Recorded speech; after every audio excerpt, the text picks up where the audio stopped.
Hi book friends, I'm Erin, and this is Erin Go Read. The results of the quarterfinals for the Booktube Prize are out, and the semifinal pairings have been announced. So for the quarterfinals, I judged nonfiction, and I will be judging fiction for the semifinals, which I'm very excited for. So first, I'm going to start off with my reactions to the quarterfinal results for nonfiction, since that's what I just did. And I am quite pleased. So the three books that are moving on from the section that I judged are Solitary by Albert Woodfox, Maybe You Should Talk to Someone by Lori Gottleib, and Underland by Robert MacFarlane. Underland and Solitary were my top two books. I had Underland at 1 and Solitary at number 2, so I am very pleased that these are both going on. Very different books.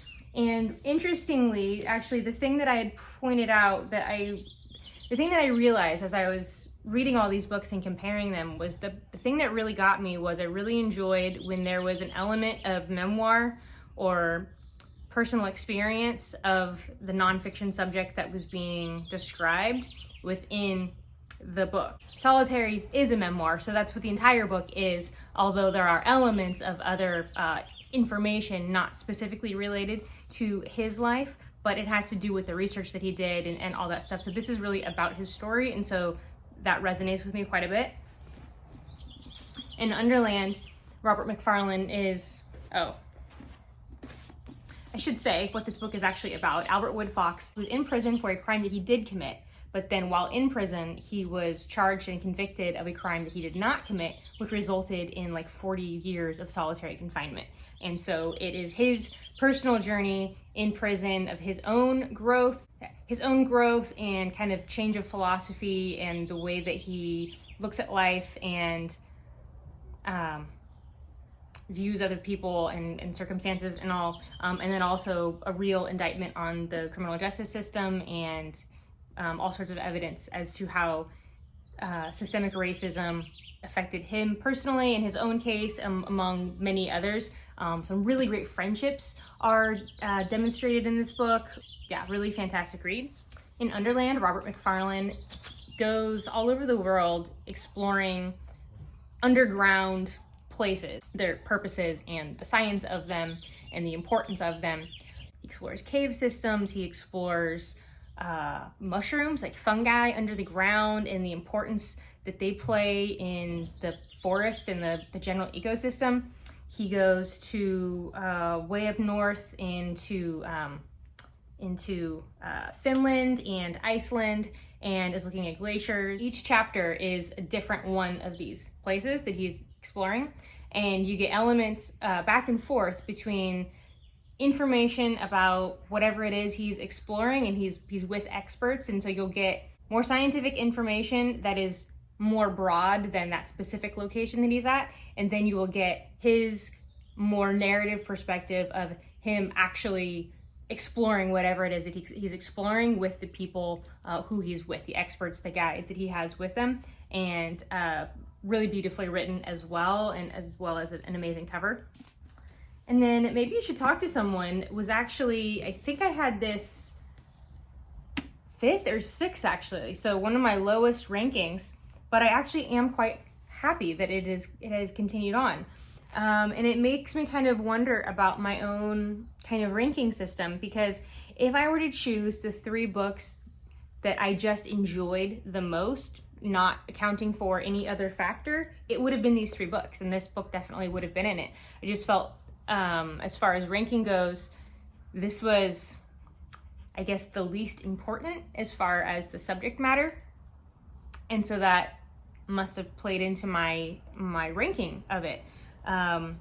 Also, I read this book. This was the first book I read after my husband passed away, and I mean, there's a box of tissues on the cover, and I was using a lot of tissues at that time, and it was definitely a book that I was able to read, and I was able to enjoy reading at that time, even though a lot of it really kind of cut close to the bone for me.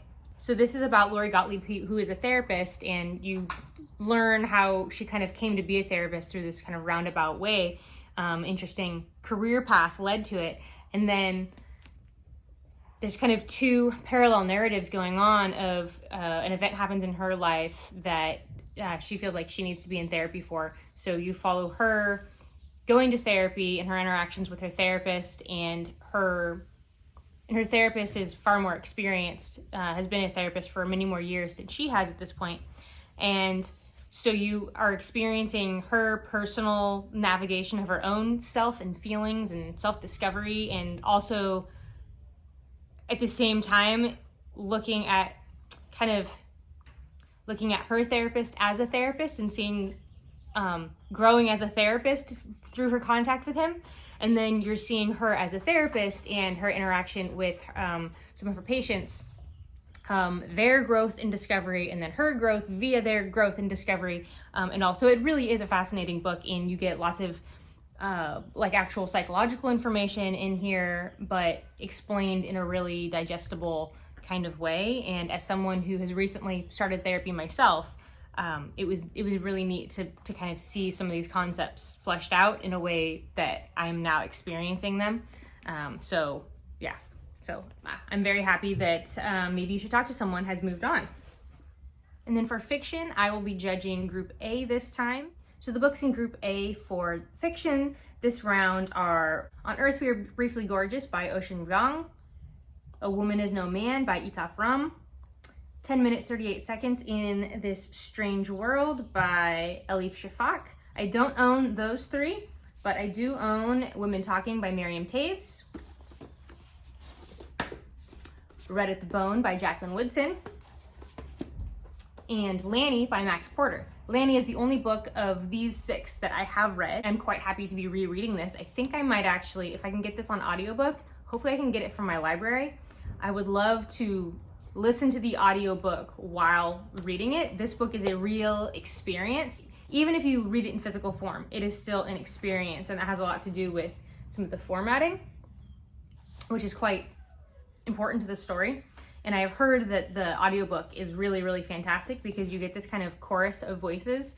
And there'll be like half thoughts, incomplete thoughts, interrupted thoughts, and all this happening. And so that really comes through in the audiobook. So I think that, experiencing this in both ways at the same time will be a really good experience. And I'm very happy to be reading both of these books. I've been waiting to read these for them to come around. And also, these 3 books are all quite small, so that is quite nice. I have no idea about the other 3 as far as length goes, but I don't think any of them are like giant or anything like that, and so I will try to get them from my library either in physical form. I think at our library now you can like put it in order and go pick it up, so I'm gonna have to explore that. Otherwise, see if I can get it on ebook from my library. So these are the 3 books that were in my quarterfinals round that are now in the semifinals, and I'm so happy that these 3 books have advanced. And then these 3 books plus the books that I don't own yet or don't have my hands on yet are the books that I will be reading for the quarterfinals in the category of fiction. So this is a lovely stack of books, and I'd love to know if you've read any of these. If you had read any of the other books that were kind of in the running against these books, what are your thoughts? Are there any big misses you feel, like a book that should have made it through that you're sad that didn't? Thank you for watching. See you around the tube.